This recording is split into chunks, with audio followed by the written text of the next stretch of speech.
Hello, so we are on video 3 of the 2013 Classroom in a Book Adobe Illustrator CC. So we're on page 280, we're moving planes and objects together. So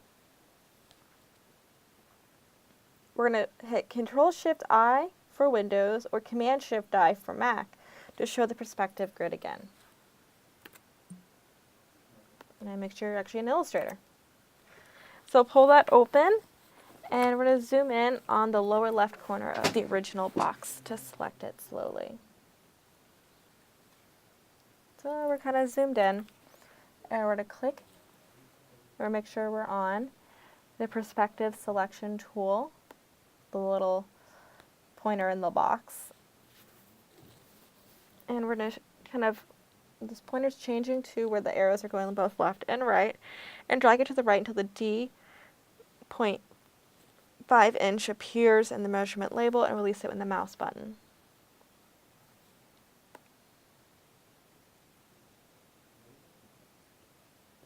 There you go. So it's a little tiny shift. Actually,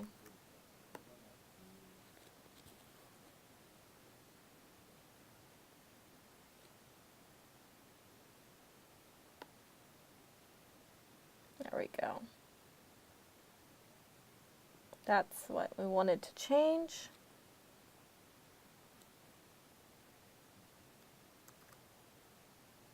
And I feel like our boxes are just a little bit bigger than we wanted. So I'm going to actually just select this shape and nest it there.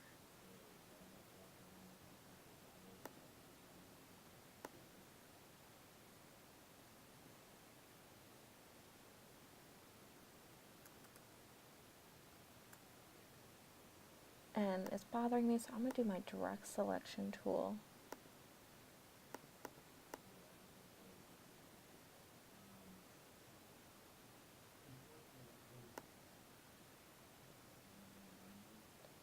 Just those tiny adjustments should help it.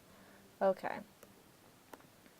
Now I'm going to make sure everything's deselected, pull up this here, and then drag this widget over to 0.5. Now everything's making sense. It's looking good. I'm going to double click the same right grid plane control. So the artwork should have stayed in place. I did a little of the direct selection tool to readjust this rectangle, which was not exactly matching up, which is fine. So we're going to just double click this, and it's going to pull up the right vanishing plane. We're going to change this location, and we're going to zero it out. And make sure Do Not Move is selected, and we're going to click OK. And the right vanishing plane, the dialog box, the Do Not Move option allows us to move the grid plane, but not the objects on it. Copy all objects allows you to move everything to the new place with the new copy, or you could just shift everything over. The location of the right vanishing box starts with the station point, and the station point is indicated by a very small green diamond at the perspective grid above the horizon control. So somewhere.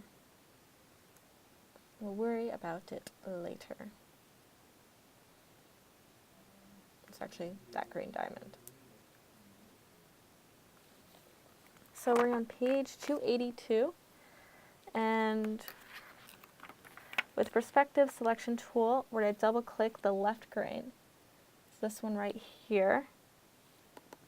And it's going to pull up, we're going to change the location to negative 1.4, and make sure Copy All Objects is selected. And it's going to move the plane to the left, and click OK, and it shifts everything over here. And there's a lot of keyboard commands associated with moving grid planes. You can hit the Alt or Option key, drag a grid control over as well, but this is just one way to do it. So we're going to drag the lower right point of the new rectangle and snap it to the lower left corner of the tall rectangle. So we're going to just drag it over here.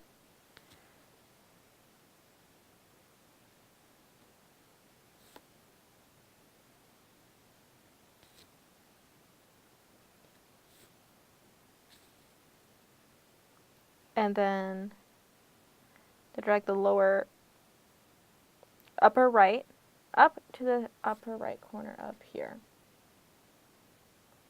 I'm going to zoom out a little so you can work quite a bit. And we're still using our perspective grid tool.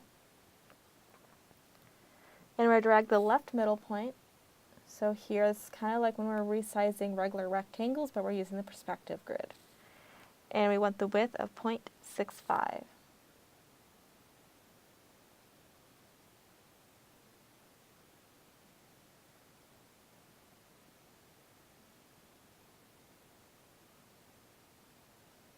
And there you go.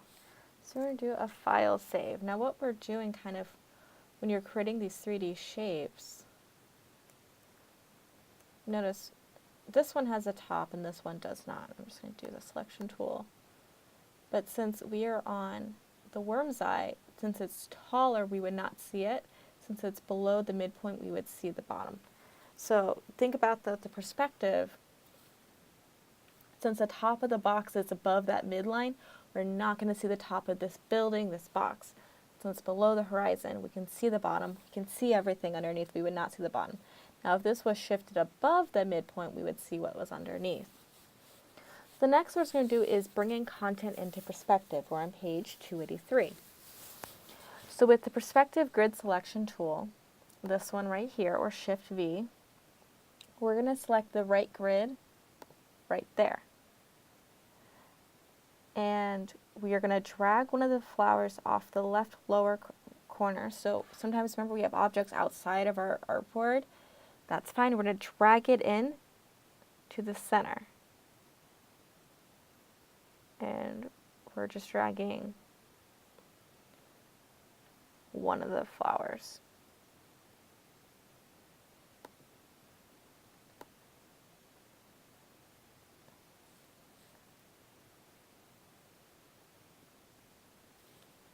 The artwork is added to the grid and selected with plane switching widget and behind the rectangles in stacking order.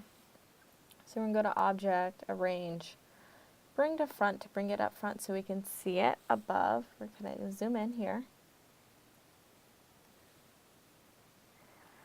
And we're going to scale the flower artwork, making it smaller. So we're going to hold the Shift-Alt for Windows or Shift-Option for Mac and drag the upper right corner of the flower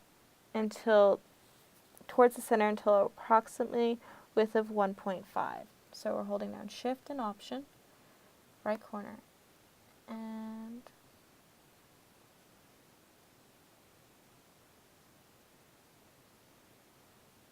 there we go. So when we did the Shift Option, it's kind of scaling it nice, and we don't have to make it too far. We're going to select, deselect, Command S to save. So next what we're going to do is drawing with no active grid. So there'll be times you need to draw and add content that's not meant to be in perspective. In a case like that, you can select no active grid on the plane by switching the widget to draw on. So that's one you would select right there in that corner. So in the Layers panel, we're going to actually toggle down the perspective, but we're going to click the lock icon on the background layer to unlock some of the background layer contents. And then select the rectangle tool in the Tools panel, and we're going to actually be on that layer as well, the background layer. So we're going to select the rectangle from the Tools panel, keyboard shortcut M, and we're going to drag the lower right corner to create a rectangle the size of the artboard as shown in the figure below. So we're going to take it corner to corner. And then we're going to select the graphic styles icon in our panel right here. And we are going to click the one that says background.